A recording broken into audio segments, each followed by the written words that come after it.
Hello, and welcome to episode number 215, actually, this time, of the TEW 2020 Challenge Run. This is going to be Friday Night SmackDown for week 2 of January 2022. And we've got quite a couple of stacked announced cards already.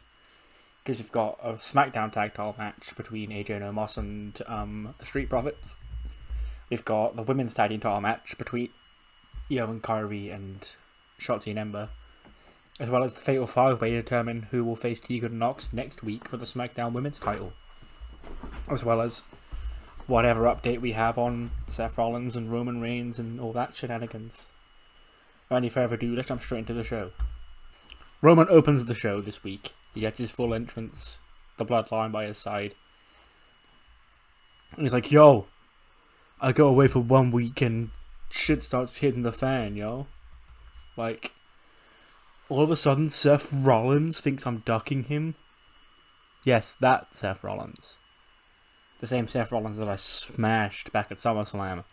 Scared away from the company for 4 months. That Seth Rollins thinks that he's got what it takes to dethrone me at the Royal Rumble. The same Seth Rollins who got put in his place when he stabbed the Shield in the back. The same Seth Rollins who, when he was WWE Champion and had to defend the title against me, decided he was going to break his leg and get out of that match.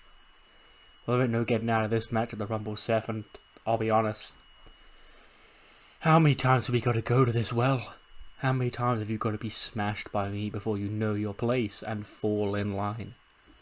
Then Seth comes out, he's like, well, Roman, I never said that you were scared of me, but hey, if the boot fits. Like, you were away last week and you must have missed what I was doing to your bodies. Because me and AJ tore the freaking house down in the main event. And how about tonight? I face one of your boys. I face either Jimmy or Jacob in the main event tonight. And Roman's like, you know, why stop at just one, Seth? You think you're going to smash this entire bloodline? You think you're going to burn this whole thing to the ground? Why don't you try? Why don't you face both Jimmy and Jacob in the main event? And then we'll see what can happen. Or you can get your ass in this ring right now and we'll see if you can even make it to the main event. And Seth's like, well, I ain't ever backing down from a challenge. Rollins storms into the ring with a chair and gets ambushed 3-on-1 by the Bloodline boys. Gargano runs out because he ran out at the end of the show last week. And he takes Roman out. And him and Seth stand tall. And then Pierce, who I forgot to put on screen, is like, hey, why don't we do Jimmy Uso and Jacob Fatu against Seth Rollins in the main event? Except Seth Rollins will be teaming with Johnny Gargano. So there's your main event. I basically set it up last week. Uso and Fatu against Seth and Johnny. Holy shit! An 86 rated opening match. Io Shirai continues her fucking absolute warpath. And her and Kairi retain the belts. And Kairi pins Ember Moon with the insane elbow in 13-12. 82 for Kairi, 93 for Io, 70 for Shotzi, and a 69 for Ember. Nice. So Io and Kairi retain over Shotzi and Ember in the rematch here tonight. After the match, Io and Kairi sort of help Shotzi and Ember to their feet. And they extend out a handshake. And Shotzi and Ember are like, yeah, we respect you. They hold their arms up in the air and go to leave. When Io and Kairi continue to celebrate, when BANG! They're twatted from behind by Shotzi and Ember, who appear to have had enough of all this shenanigans. They take Kairi down with a 2-on-1 move, and then focus all their attention to Io, take her to the outside, smash her into the tank, shit like that, and say that this isn't over between them, because they want one last shot of those titles at the Royal Rumble. And the new and improved Shotzi and Ember are going to take them back. So I kind of was hesitant to do the turn because, like, I don't think they should have turned Shotzi in real life. But I needed more heel women on SmackDown, especially now that I've got a babyface champion. and Kairi and Io were carrying the Babyface tag team side of SmackDown's women's tag division. So yeah, because they've got Kairi and Io, I've got Smile and Shine on the Babyface side, and then the heel side I think just had whatever combination of boss I could put together. So I needed a more established heel women's tag team. I was like, well, we've got 3 babyface teams. We got to turn one of them, and Shotzi and Emma made the most sense to me. So they're now heel, and they want their one last shot at Io and Kairi at the Rumble. Mansoor and Dio Madden are having a chat backstage. He's like, Dio, I've waited my whole life to be in the Royal Rumble. I grew up, I loved the Royal Rumble. The Royal Rumble was my favourite pay-per-view of the year. He's like, that's mine too, but you really think you've got what it takes to win? It's like, no, got what it takes. I know I'm going to win. I just need to qualify. And RJ City walks past. He's like, did you say you need to qualify for the Rumble, Manny? It's like, hell yeah, I do. Can you hook a brother up? And he's like, let's see. I need to find a worthy opponent for you tonight, and if you can beat him, then you qualify for the Royal Rumble. Man's like, well, it's great. I'll beat whoever the next person I turn around that corner is. I'll kick his ass in a Rumble qualifier. Then he has his back turned. And he's like, Dio, let me know when there's someone behind me. And RJ sort of like stops talking and looks concerned. Dio sort of looks concerned. He's like, Manny. It's like, there's somebody there. It's like, great, whose ass am I kicking? Turns around, boom, it's Randy Orton. He just pats him, he just chuckles, pats him on the shoulder. He's like, good luck, kid. And then that match is next. 70, Randy Orton defeats Mansoor with an RKO. So Randy is in the Rumble, Mansoor is not. Boo. 84 for Randy, 51 for Mansoor. After the match, Randy Orton's going to send a message. I forgot to put Manny on screen. But he goes to leave, but stops when he's halfway out the ring. Now he turns back around to Mansoor and he sees Mansoor laid out. He's going to send a message. He's going to punt Mansoor in the head. He backs into the corner and he's like, fuck off, kid, you're going to get out of my ring. When Damian Priest, who we saw last week, sending a message to Randy about he also wants to be in the Royal Rumble. He runs out from the back, bang, drops Randy with a big kick. He goes to hit Randy on with a reckoning, but Randy slides out of the ring and away. And then Damian Priest checks on Mansoor after the brutal match and nearly getting his head kicked off. Braun Breaker vignette to remind you that he's still coming to SmackDown because he's still dealing with an injury. But when he's here, he's going to take SmackDown by storm. You want a friend, go get a dog. Because this is the Braun Breaker era, the big bad booty nephew. Woof, woof, woof. 79 for the tag title match. And that's fine, I guess. I'm glad I didn't main event with this anymore. Because it was originally slated to go on last. But then I was like, nah, I should probably put Seth and Gargano against the Bloodline on last. But AJ and Omos do retain. AJ pins Angelo Dawkins with a Styles Clash following Kevin Owens' interference. Because Kevin Owens, of course, is out there with Malcolm Bivens, and behind the referee's back, he'd hit a stunner or the apron powerbomb or something on Angelo. He'd also take out tears on the outside, which leads to AJ hitting the phenomenal forearm. 1, 2, 3. Him and Omos retain. 72 for Omos, 80 for AJ, 73 for Dawkins, and a 77 for Montez Ford.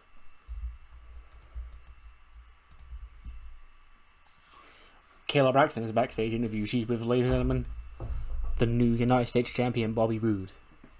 And Roode's like, thank you for that warm welcome, Kayla. I would have loved to have made my mark last week with my championship, but, once I took the championship, rescued the championship from the clutches of a heathen, and brought it back, rescued the championship to its once again become WWE property, I had to go and celebrate, so I was out partying all week. I couldn't be here last week to show off my title. Show off. Like that guy that I got rid of, yeah. Well, anyway, next week is going to be in Cleveland. And that's Dolph Ziggler's hometown. So here's what I'm going to do, Kelly. You've got a week to prepare for this SmackDown locker room. Bobby Roode is going to issue the most glorious open challenge Cleveland, Ohio has ever seen. to anybody on the SmackDown roster. And Dolph Ziggler is not on the SmackDown roster, so Dolph Ziggler cannot answer the call. It has to be somebody under contract of SmackDown. And maybe Dolph and his family will be there. I sure hope they are, because then they can pay tickets to watch a real star defend his championship the way it should have been the whole time. So Roode announcing he's going to defend the belt next week against whoever. But it can't be Dolph Ziggler because he's not here anymore, is the gist of it. Backstage segments, Lena and Andrade are chatting. They're like, Aleister Black, we don't know what he's doing or why he's come for Andrade. Like, it's not his fault that he got...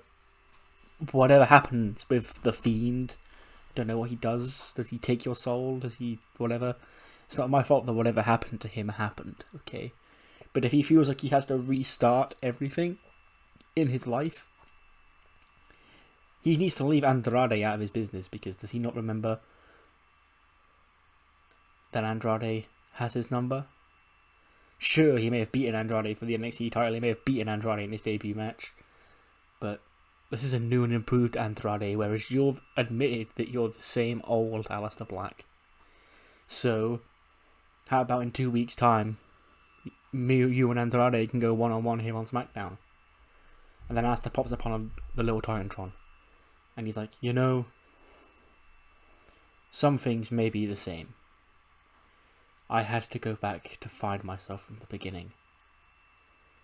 But this isn't the same old Aleister Black, because I set my friends free. I found new friends. And these ones, we're not here to purge WWE. We're not here to create chaos. These are just my loyal followers who will spread the message of Black. And then he has like 3 hooded figures kneeling down in front of him, and he spits. Obviously, they've got their back to the camera so you can't see who they are. But he spits the mist in all of their eyes. So, Aleister appears to have a new weird group thing. And Zelina and Andrade are looking at it like, what the fuck is this man up to? 78. Considering some of the performances in this match, it's actually alright. But Candice wins. She defeats Alexa, Bianca, Bayley, and Danny Luna. When she beats Danny Luna with a heartbreaker. Candice actually did the best, so it's nice to know I picked the right winner. 80 for Bayley, 64 for Alexa, 72 for Bianca, and a 51 for Danny Luna. So Candice LeRae and her friend Tegan Knox will go one-on-one for the SmackDown Women's title next week. We then get a quick segment of them in the ring. Bayley's by Candice's side because they're sort of allied currently. And Tegan is obviously with Kylie. And they shake each other's hands and like, well, let the best woman win. Before our arse off to get to this point. See who the real best woman between us two is.